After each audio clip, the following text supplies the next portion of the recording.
Sedut. Eh. Eh. Eh. Eh. Eh. Eh. Assalamualaikum. Waalaikumsalam. Tengah buat apa? Oh, tengah buat attack counter. Attack counter? Okey, kalau macam tu boleh tak Abang Irfan nak cuba? Boleh? Boleh? Okey, boleh? Mari. Sama tinggi. Oh, tapi macam tak cukup tak tinggi. cukup tinggi je. Kena sama dengan kepala Abang Irfan kan? Betul tak? Betul? Habis tu nak panggil siapa? Sedut. Panggil Siriwan. Apa kata tolong cari kejap? Boleh? Boleh. Okey, Abang tunggu sini pergi lah sekarang. Sir. Sir. Sir. Aku sini. Tidur. Sir.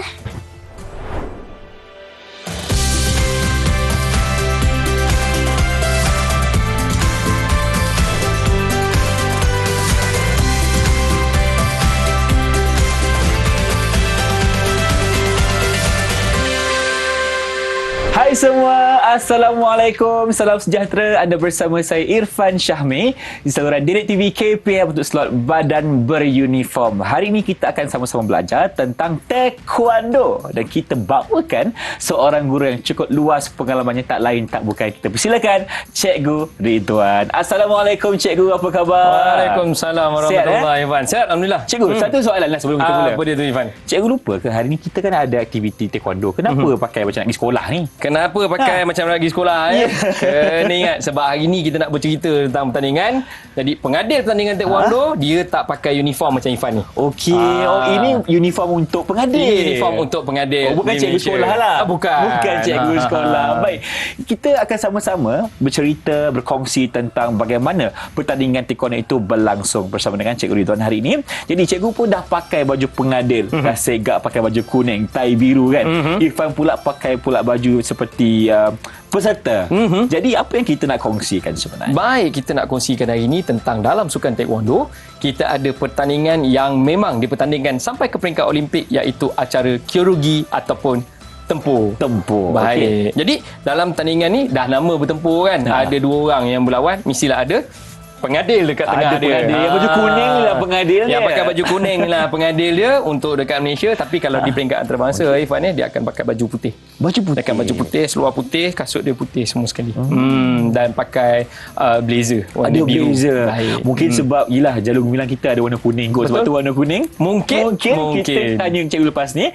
Baik, kita nak ketahui lagi. Dalam setiap pertandingan itu akan ada yang kalah, ada yang menang kan. Jadi secara asasnya pengadilannya itu bagaimana? Sama juga seperti mana-mana pertandingan yang lain sama macam mana-mana pertandingan yang lain. Dalam pertandingan taekwondo dia ada kiraan mata. Ada kiraan mata dan ada mata kepada serangan-serangan kepada sasaran yang tertentu dan mengikut teknik yang diberikan. Juga tidak ketinggalan ada penalti.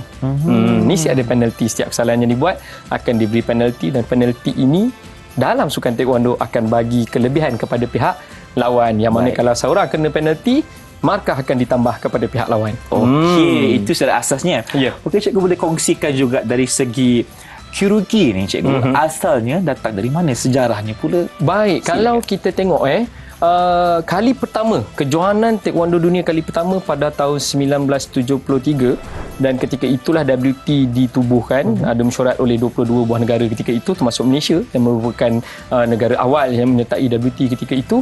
Bermula daripada situlah taekwondo mula ditukarkan kepada sukan tempur secara 100% hinggalah pada tahun 2000 akhirnya taekwondo menjadi acara dalam sukan Olimpik secara rasmi. Okey, pada tahun 2000. Tahun 2000. Di mana cikgu ketika itu? Olimpik Sydney kalau saya tak silap. Di Australia lah. Di Australia. Jadi itu dari segi sejarahnya. Datangnya dari Korea. Jadi apa peralatan yang diperlukan untuk pertandingan ini? Baik.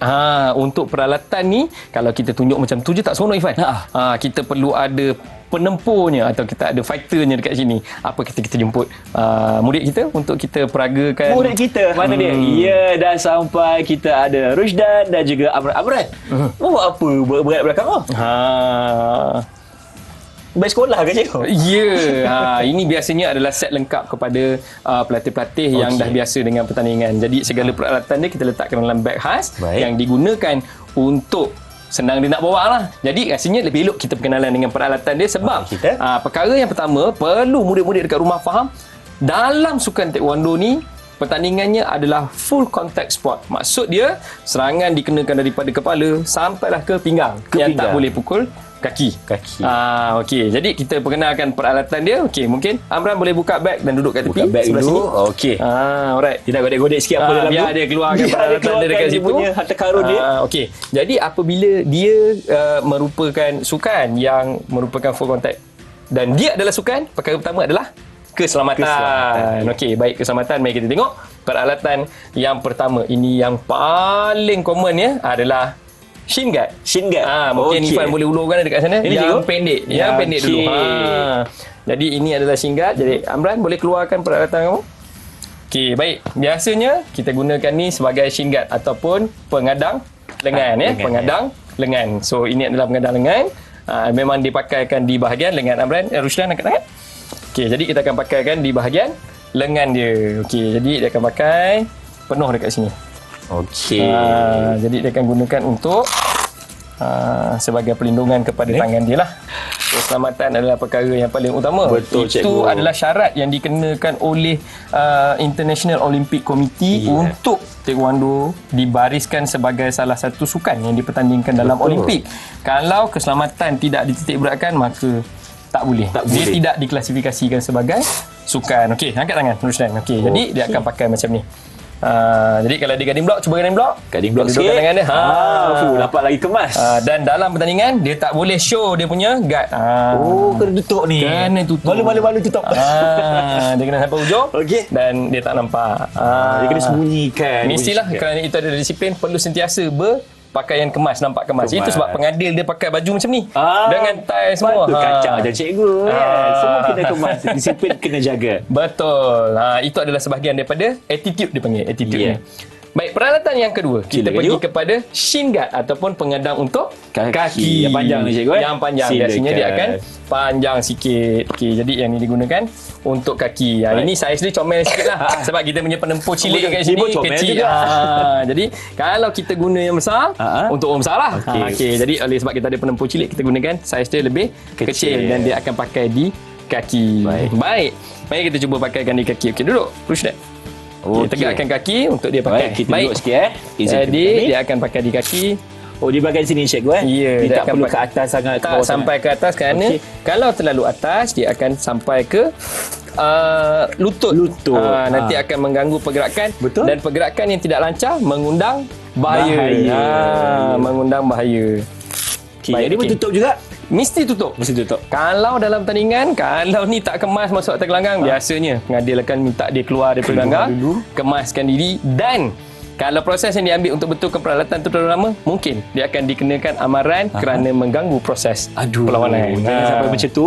Kita pakai betul-betul kemas-kemaskan. Baik. Jadi itu adalah alatan basic dan yang paling ketara. Kita ambil body protector. Ya ni cikgu Okey, yang warna merah ni. Okey. Sedap juga cikgu Ya, okey.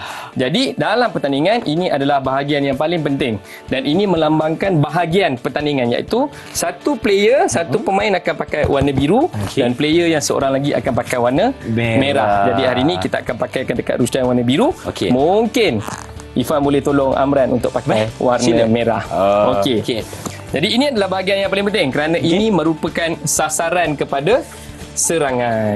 Jadi dia akan pakai di badan dan kita akan ikat di belakang. Okey. Ikatan ni cikgu ada tak cara cikgu? Kita akan silangkan terus pada dia punya penyangkut yang ada kat sini ni. Dan kita ikat, pastikan jangan ikat mati, tetapi ikatan itu bukanlah ikatan yang paling mudah untuk dibuka. Okey. Kalau dalam unit uniform dia panggil ikatan buku sila, supaya dia boleh dibuka lah. Okey. Kat ni pun boleh cikgu boleh. Okey. Okey cikgu. Kalau kita tengok macam ni. Keadaan belakang ini harus menutup penuh. Jadi dia adalah full contact, maka di belakang mesti penuh. Di belakang mesti penuh dan tutup depan. Dan body protector ni dia ada saiz, atau dalam bahasa Korea dia kita panggil hogo. So hogo ni dia ada saiz dia. Penempuh wajib memakai saiz yang menutup sehingga tulang pinggul dia. Baik. Kalau atas macam ni tak boleh. Nanti pengadil akan suruh dia tukar. Dan Tukar. ini akan mengganggu perlawanan, maka dia akan dapat penalti lah. Baik. Dia mesti pakai dengan lengkap. Cikgu, sampai maksud bawah. penalti tu markah akan dikurang ke? Atau Markah dia tak kurang, tapi markah akan tambah ke pihak lawan. Aduh, kelebihan kepada pihak lawan pula. Kelebihan kepada pihak lawan. Jadi dia mesti pakai lengkap. Sampai pelindung bahu, pelindung badan, pelindung lengan, Okey. dan pelindung kaki. Baik. Bahagian yang terakhir. Kepala, ini cikgu. yang kena jaga misi. Kena tutup. Kena pakai pada bahagian kepala. Dan untuk kategori kanak-kanak macam ni, dia ada dua option. Okey. Option yang kita ada, pertama kita gunakan kepada headgear khas. Yang digunakan dia ada visor kat depan. Ada visor. Okey, bila ada visor, ini adalah tujuan supaya serangan tidak akan kena pada muka dia. Jadi dia ada pilihan, apa option yang saya kata tadi, sama ada dia nak gunakan mouthguard ataupun tidak. Jadi apabila penempur dah pakai yang ada visor, maka dia tak perlu gunakan mouthguard. Mouthguard ni kalau nak tengok ni lah yang biasa dia pakai dekat gigi tu.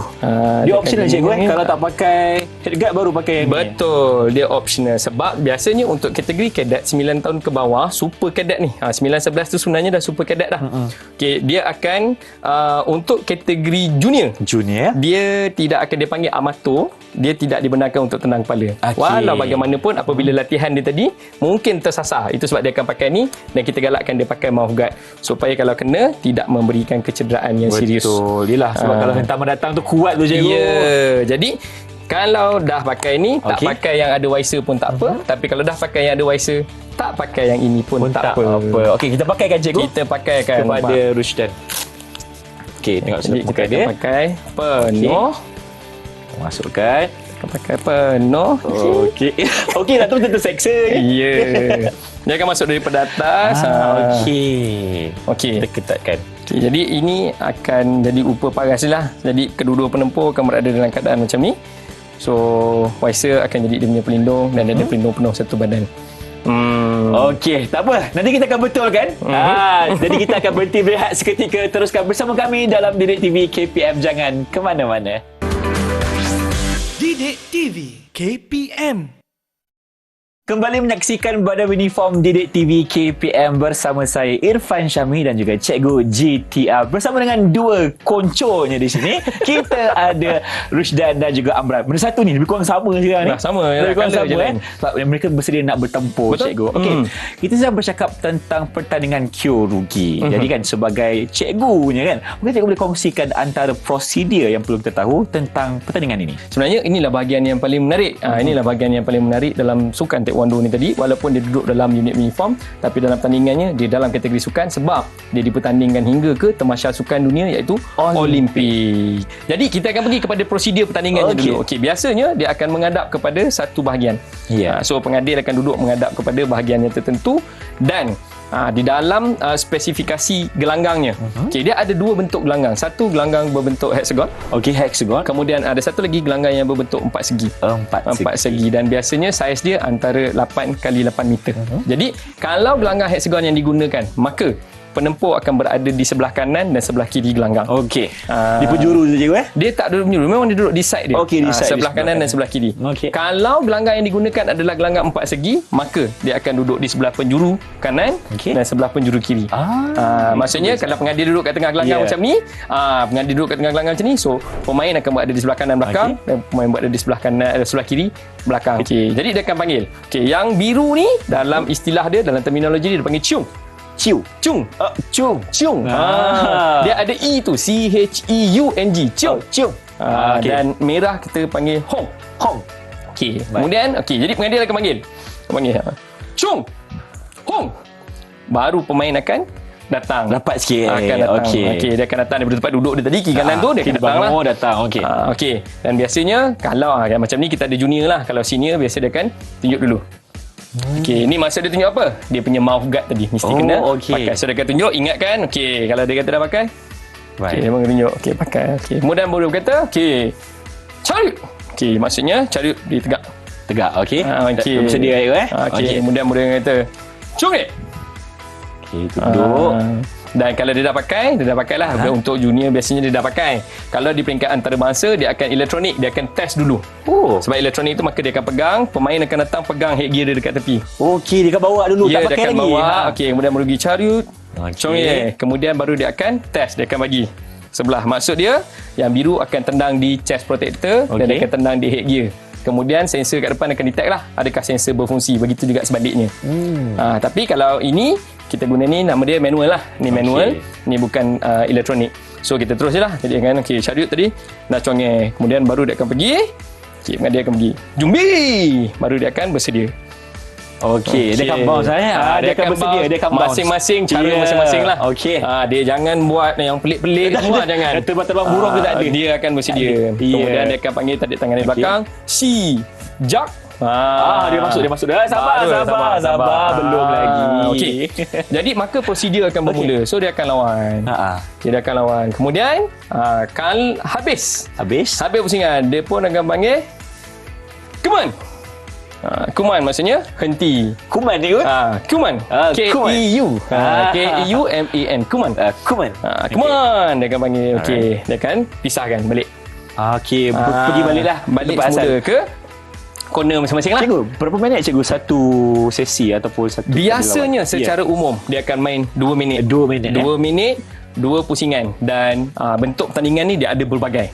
Dia ada berbagai. So biasanya untuk kategori kanak-kanak dan dia akan balik kepada organizer lah, penganjur. Kalau pertandingan itu adalah pertandingan terbuka, dia akan balik kepada persetujuan penganjur. Kalau kanak-kanak mungkin dia buat 1 minit. Tapi yang untuk kategori standard 16 tahun ke atas biasanya memang 2 minit 3 pusingan. 3 pusingan 2 minit. 2 minit. Okey. Kemudian bila dah habis, dia akan panggil untuk round kedua. Dia dah tak payah semua yang awal tu dah. Tak payah. So dia akan terus panggil je balik semula. Okey. Chung, Hung. Okey, kan baru Jumbi terus. Okey, ni blok. Okey, sama. Si Jak. Okey, so dia akan lawan. Okey, katalah berlaku kekasaran, berlaku masalah, dia keluar gelanggang ke apa ke, pengadil akan pergi. Kaliuk maksudnya break. Okey, berhenti sekejap. Berhenti. Dan baru kalau ada equipment yang tertanggal ke apa ke, so pengadil akan suruh henti. Keluar daripada gelanggang ke apa, pengadil akan suruh henti dan baiki apa yang betul lah. Okey, Okey, kemudian dia akan buat dan dia akan main.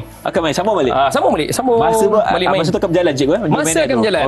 Tapi bila dia kata kaliuk tadi, masa akan berhenti lah. Bukan berhenti dah. Kemudian baru dia akan sambung, masa akan sambung berjalan sampai habis waktu perlawanan dia. Okey. Jadi dalam proses tu pemakahan. Okey, pemakahan akan digunakan pada badan sampai kepala. Kita ada 5 markah semua sekali. 5 markah? Kita ada 5 Kita ada 1 markah untuk 1, markah 2, markah 3, markah 4, markah 5.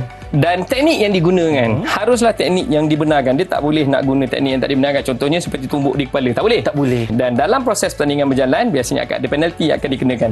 Penalti bila berlaku kekasaran, maksudnya pelanggaran peraturan. So pengadil akan kata macam tadi kita sambung daripada tadi. Dia kata Kaliuk kata kan. Kemudian katalah dia rapat, dipisahkan dulu. Berhenti rehat. Untuk sambung dia akan sok. So pengadil akan dari sini sok. Dia akan tarik tangan ke belakang. So sambung. Sambung lawan. Berlaku kekasaran kita pun Kaliuk sekali lagi. Katalah biru yang buat salah. Ni nampak macam kasar ni. Jadi dia akan pusing. Dan ini penting kerana hand signal ataupun arahan tangan daripada pengadil ni adalah penting kerana ini akan bagi kesedaran kepada pemain. Kadang-kadang pemain dah duduk tergelanggang ni dia dah tak sedar apa dia tak sedar dah cikgu. Dia tak sedar apa lah. Dia tahu kaki dia nak sampai je. Jadi adalah penting untuk pengadil bila nak bagi amaran dia akan berhadapan betul dengan pemain. So dia akan panggil. Kalau biru dia akan panggil Chung. Tarik dari bahu ni. Gamjum. Dan ni mesti tunjuk dekat atas dahi dia. Kalau pemain tu tinggi macam Irfan atas lah. Kena tunjuk dekat dahi. Kena tunjuk dekat dahi dia. Kerana poin dekat atas dahi ni memang akan kita sedar ni orang tengah tunjuk atas dahi ni. Yang ini yang paling penting. Orang tengah marah ni kan. Jadi dia mesti tunjuk Chung. Gamjum. Kemudian dia akan ada gaya dia. Apa kesalahan yang dia buat? Dia tendang dekat bawah ke? Dia keluar gelanggang ke? Atau dia buat apa-apa perlakuan yang tak boleh, dia akan buat pangkat. Kalau dalam peraturan dia tulis prohibited act. Jadi tak boleh. Aksi yang dilarang. Dan prohibited act ni tidak hanya kepada pemain. Coach dekat tepi buat masalah pun kita bagi dekat dia. Coach dekat tepi bangun kan. What this patah keluar point lah. Kita bagi.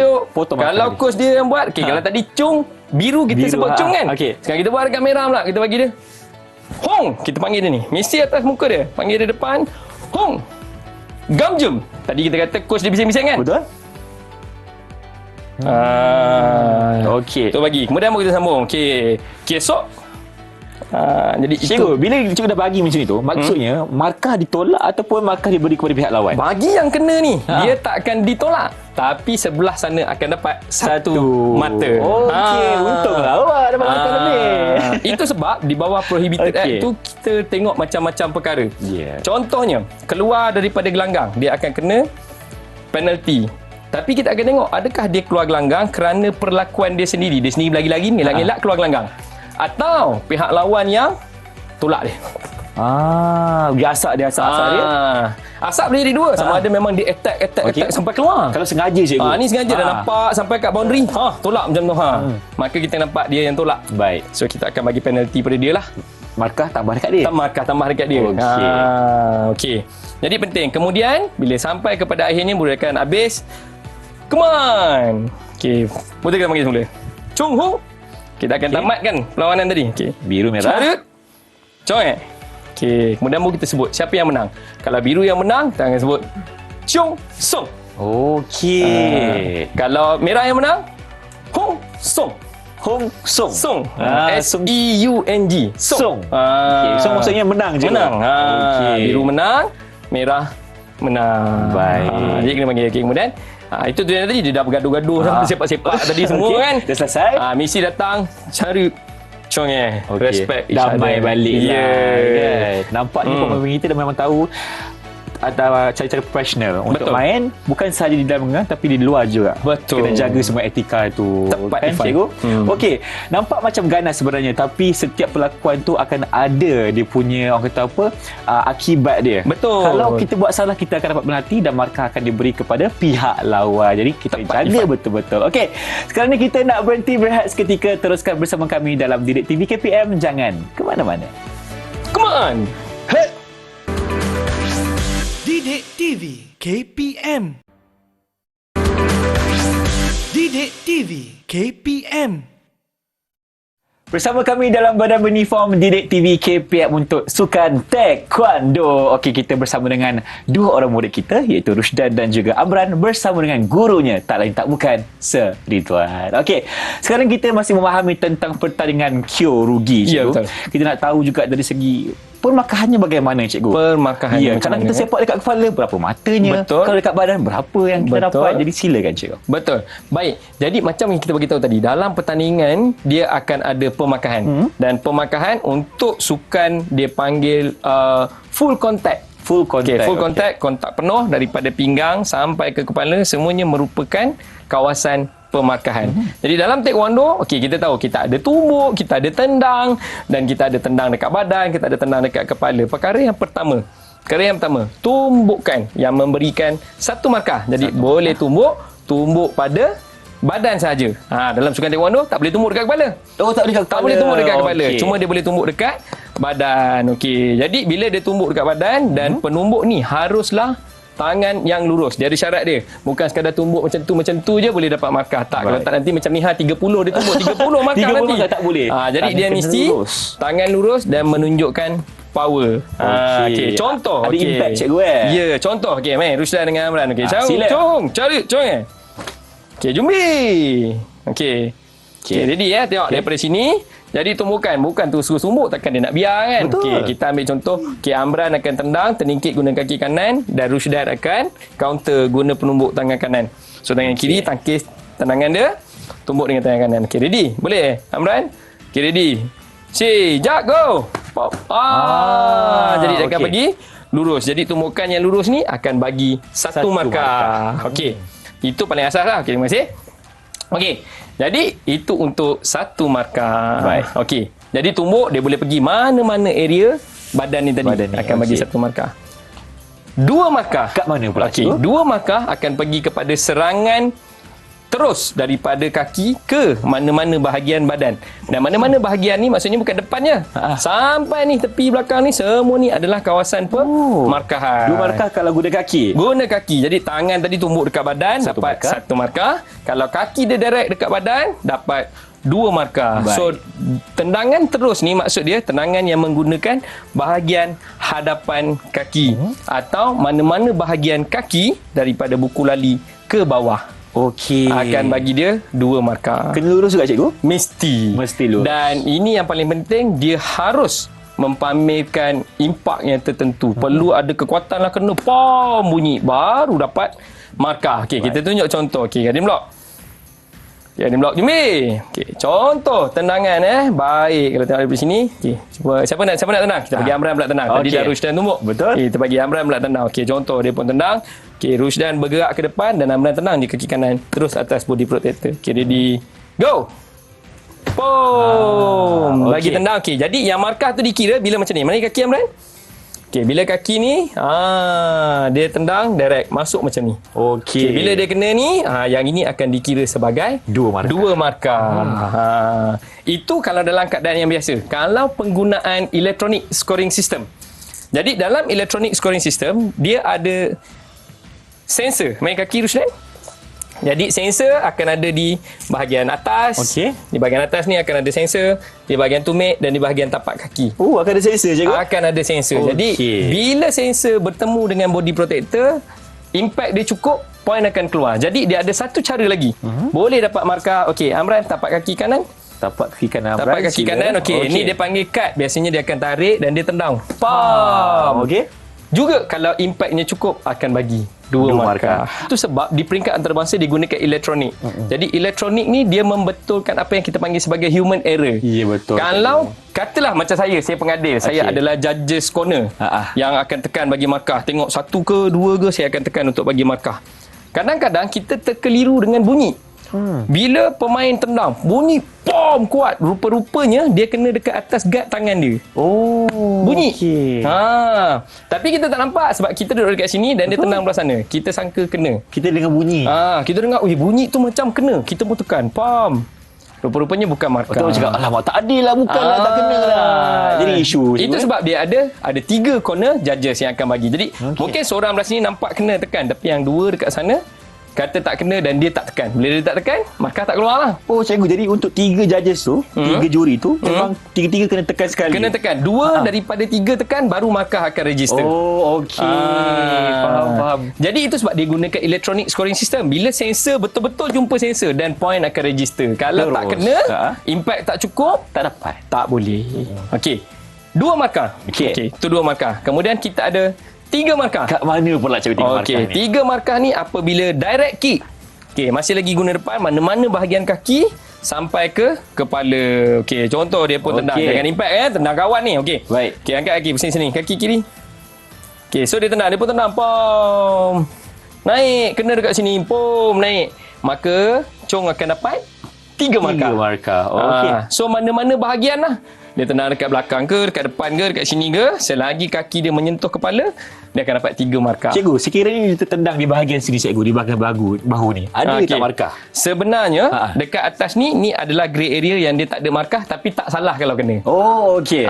Sebab kalau sebenarnya dia kira daripada collarbone sampai ke atas ni adalah area pemakahan untuk kepala. Tapi dekat sini sebenarnya bukan sasaran. Bukan sasaran. Jadi kalau pihak lawan tendang, kena. Ya. Tak ada markah. Okey. Tapi tak salah. Bukan penalti. Bukan penalti. Kalau dia tendang dekat sini, kena dan salah. Faham. Jadi collarbone ke atas masih boleh attack, tapi jarang biasanya. Kalau dia guna chopping pun, kalau dia guna tendangan hentak pun, dia tak sasar dekat sini. Dia akan sasar dekat atas dahi ni. Okey, dekat depan muka cikgu. Dekat sini dia biasanya dah. sebab okey, itu untuk 3 markah. Okey. Dia ada markah 4 pula. 4 ni dia lebih special. Lebih sebab special. kita dah mula pergi kepada teknik-teknik khas. Okey. Kali ni kita gunakan skill. Okey, kalau direct kick dia akan pergi terus. Okey. Sekarang kita nak guna teknik. Okey, Ruslan pegang body protector. Okey, 360 Amran. Okey, 360 kita saksikan. Okey, 360 tukar kaki ke kanan kan. Okey. Pam, naik. Okey, atas sikit. Bagi clear kena dekat atas ni. Okey, tolak ke depan. Ruslan. Okey. Untuk 4 markah, silakan Abran. Okey, ready, go. 4 markah ni. Pom, naik.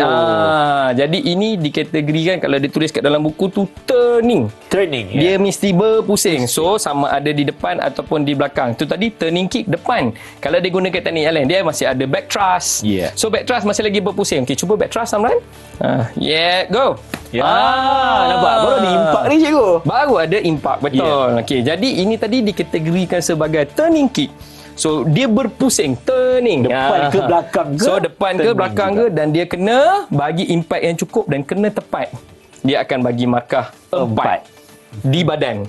Okey, dan kita juga ada 5 markah. Okey. Masih lagi dengan turning kick, tapi dia landing di kepala. Masih lagi dengan turning kick tadi, Okey. ataupun back thrust, dan dia ada satu lagi back swing. Contoh, baik, kita tengok back swing tu macam mana pula. Okey, Amran back swing tapi bukan pada Rusdan. Terus back swing je, cuba tengok, go. Katalah ada biji nasi. Ya. Okey. Jadi itu adalah back swing. Biasanya serangan yang ini digunakan ketika tindak balas kepada serangan. Maksudnya apabila pemain lain tendang, kaki kanan dekat belakang Amran ready. Okey. So dia tendang kaki kiri dia, okay, ready. Turning kick terus. Cuba lagi sekali. Okay, back thrust, pom. Biasanya okey. dia akan serentak. Okay, try. Ready sekali lagi. Okay, ready. Go. Cuba lagi. Serentak. Pom. Dia akan kena. Okey. Terus Kalau- direct ke bahagian situ. Terus badan. Jadi Okey. dia akan kena sama ada di badan ataupun di kepala. So kena kat badan dia dapat 4. Okey. Kena kat kepala dia dapat 5. Lima. Jadi ini adalah strategi-strategi yang mesti digunakan. Baik. Okey, jadi kita dah terangkan tentang 1 markah Betul. melalui serangan, 2 markah melalui serangan ataupun serangan balas, 3 markah, 4 markah dan 5 markah. Dia ada satu cara lagi untuk dapat markah yang dalam keadaan yang agak istimewa. Istimewa lagi. Makin special, cikgu. Macam mana istimewa tu? Silakan. Adalah apabila pihak lawan kena penalti. Okey. Kena penalti. Contohlah, tiba-tiba Amran tadi, dia tendang, dia nak pusing-pusing, dia jatuh. Dia pun buat balik semula, back thrust, jatuh. Okey, buat back thrust. Back thrust, jatuh. Jatuh. Okey. Baik. So, pengadil akan kaliuk. Hong. Okey. Bila dia jatuh, ini akan jadi penalti. Hong. Gamjum. Jadi, dia akan kena amaran dan amaran dia akan tambah 1. Cung akan tambah 1 markah. Jadi, keadaan macam ni akan bagi kelebihan kepada pihak lawan jika pihak lawannya kena amaran juga. Scoring teknik. Okey. Baik, terima kasih cikgu. Itu dia dari segi pemekahan bagi 1 markah, 2 markah, 3, 4 dan juga 5. Jadi kita kena fahami teknik-teknik tersebut untuk mendapatkan markah yang lebih baik dan memenangi kejuaraan tersebut. Jadi, sekarang kita nak berhenti berehat seketika. Teruskan bersama kami dalam Didik TV KPM. Jangan ke mana-mana. Didik TV KPM. Badan uniform Didik TV KPM untuk sukan taekwondo bersama saya Irfan Syahmi, pengacara anda, dan kita juga ada Cikgu Ridwan, Rusdan dan juga Amran. Okey. Seketika dah habis berlawan, cikgu. Dah habis dah berlawan ni. Macam mana pengadil tu nak tentukan pemenang? Baik. Dah pastilah mesti kat ujung ni kita nak tahu siapa pemenang kan. Baik, bila kita nak tengok siapa pemenang ni, sebenarnya dalam peraturan dia ada 9 cara. Ada 9 cara, Irfan, untuk menentukan pemenang. Yang pertama, dah mestilah kepada superiority, iaitu permarkahannya. Siapa markah yang lebih, maka dia pemenang lah. Okey, kemudian kita ada cara yang kedua, iaitu referee stop contest. Maksudnya pengadil akan hentikan perlawanan dan isytiharkan pemenang. Kemudian dia ada juga point gap. Sekiranya pertandingan tersebut digunakan peraturan untuk point gap, maka apabila berlaku penjarakan dalam jumlah tertentu di antara kedua-dua pemain, maka pemenang akan diisytiharkan. Oh, okey. Okey. Kemudian kita juga ada disqualification. Contohnya bila macam kita ada tadi kan, mungkin dia pakai peralatan yang tak kena, tak betul ke apa ke, tiba-tiba dia suruh kena betulkan, tapi dia tak berjaya balik semula ke gelanggang dalam masa yang ditetapkan. Maka dia akan disqualified. Macam tu juga dengan disqualified yang diberikan kepada apabila contohlah, Chong tadi dia punya coach kat tepi bising-bising, ataupun dia bergaduh kat atas gelanggang, dia tak puas hati, dia sepak markah tak keluar, dia pun bising-bising, maka pengadil akan stop, disqualifiedkan dia. Satu tim keluar. So memang dia terus kalah lah. Baik. Okey, kemudian apa lagi cara? Tarik diri. Sampai lawan tengok, lawan dia ni kita berat sama, tapi kenapa tinggi? Dia tinggi kan? Tak berani pula kan? Jadi tak nak lawan. Tarik diri juga. Sebelah akan menang lah, sebab sebelah dah automatik tarik diri. Okey, jadi kita tengok satu-satu. Point. Markah Jadi apabila markah mendahului, dia pun dah lawan-lawan. Dah lawan-lawan. Merah point mendahului. Maka bila habis pusingan tu, dia akan terus declare merah menang. So bila declare merah menang lah, biru akan keluar. Baik. Kemudian referee stop contest. Dalam pertandingan, dia pun lawan 2 orang. Tiba-tiba kita nampak memang pertandingan ni berat sebelah. Saya sebagai pengadil nampak perlawanan ni berat sebelah.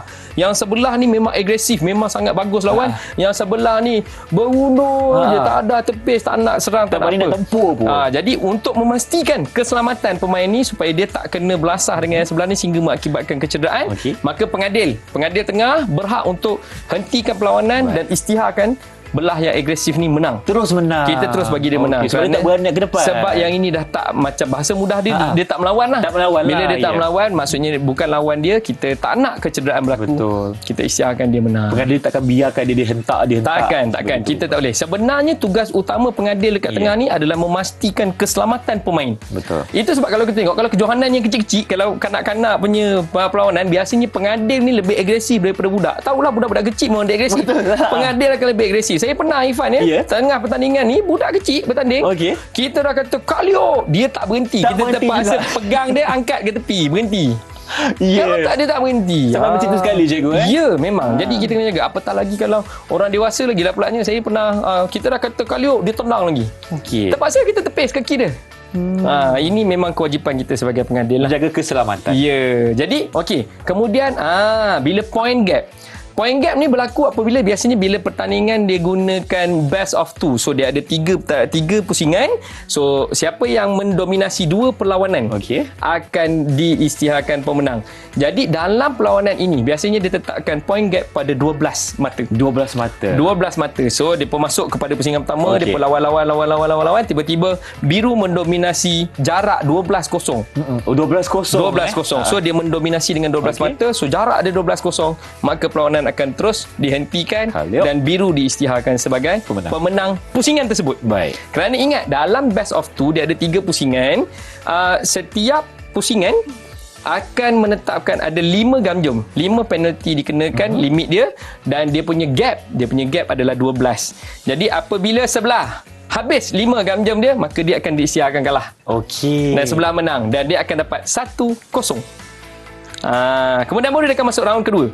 Round kedua dia akan lawan. Katalah tiba-tiba yang sebelah ni menang pula. Maka sekarang dia 1-sama.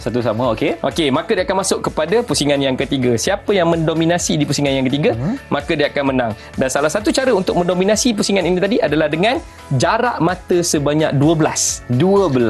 Jadi mana-mana yang mendahului dengan jarak 12 mata, bukan sampai 12 mata dulu. Itu nama dia point shilling.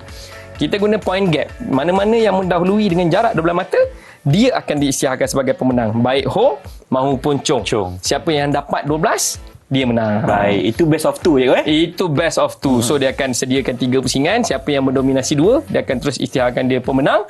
Dan dalam kategori ini juga dia ada 5 gamjum dan 12 mata jarak. Baik. Mana-mana yang habis 5 gamjum dulu dia lawan, dia kena 5 amaran. So habis, dia akan diisytiharkan kalah walaupun mata dia lebih. Walaupun lebih tapi 5 gamjum dah dia selesai, akan kalah. Maksudnya 5 kota tadi akan habis. Masuk round kedua, reset kosong semula. Baik. So dua-dua akan kosong lah gamjum dia. Dan yang paling didambakan oleh setiap pemain adalah menang dengan knockout. KO. Menang dengan knockout ni biasanya memang didambakan oleh mana-mana pemain. Satu, nampak cool.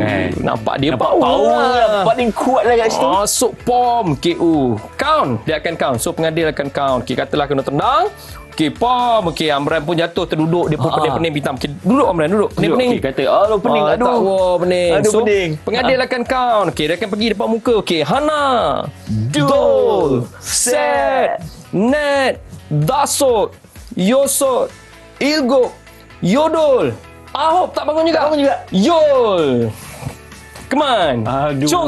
Menang dekat Chong. Terus menang sebab dia KO tak bangun. 10 kali kiraan tak bangun juga. Habis. Tapi kena faham, kiraan 10 ni dia akan bagi untuk mana-mana serangan yang hinggap di kepala. Maksudnya walaupun dia tak KO, tapi dia kena sepak dan kita akan bagi dia masa recovery. So kita akan count dekat depan dan waktu ini pemain perlu menunjukkan yang dia bersedia untuk bertempur lagi. Kalau kena cikgu, contohlah dia kena pump. Kira 10 tapi tu diam macam tu. KO. Kita akan kira Ahok habis 10. Dan ini memang kita prosedur dia ni. Kena tunjuk depan dia. Hana Dol nampak ni sampai 10. So dia nampak 10 dia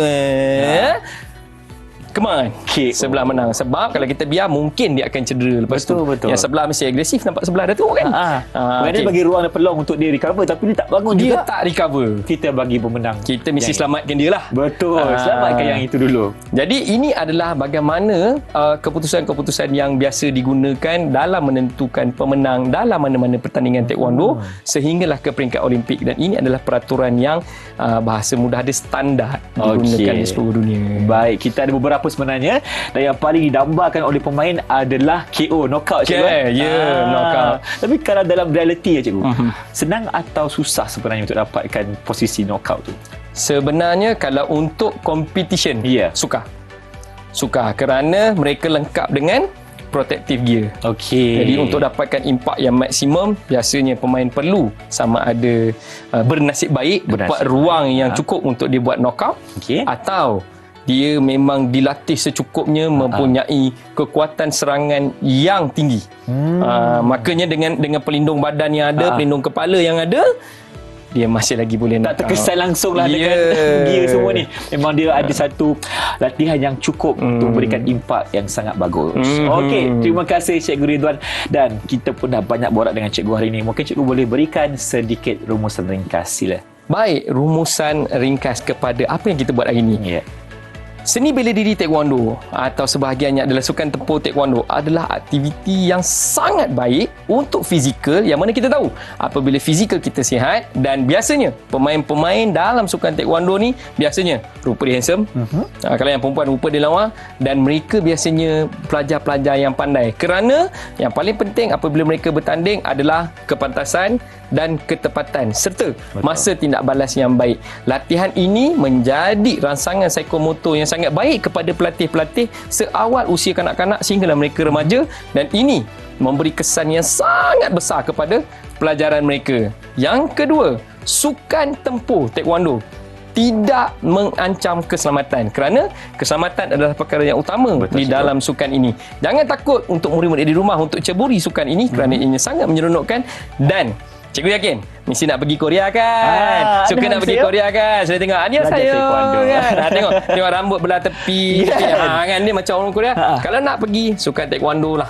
Jadi boleh pergi ke Korea, kerana salah satu pusat latihan dunia adalah Taekwondo Won di Korea. Headquarters Taekwondo dunia Kuki Won juga di Korea. Baik, kalau pergi ajak saya sekali Mesti. Terima kasih Cikgu Ridwan, dan juga terima kasih kepada dua murid kita yang cukup cemerlang hari ini, iaitu adik Rushdan dan juga adik Amran. Terima kasih banyak-banyak, dan kita mengharapkan sukan ini dapat memberikan manfaat kepada semua yang menonton, dan sukan ini mampu mewujudkan murid-murid yang lebih holistik secara keseluruhannya. InsyaAllah. Ada sedikit jumpa lagi. Dengan itu, Assalamualaikum dan salam sejahtera. Bye-bye. Di Didik TV KPM. Salut.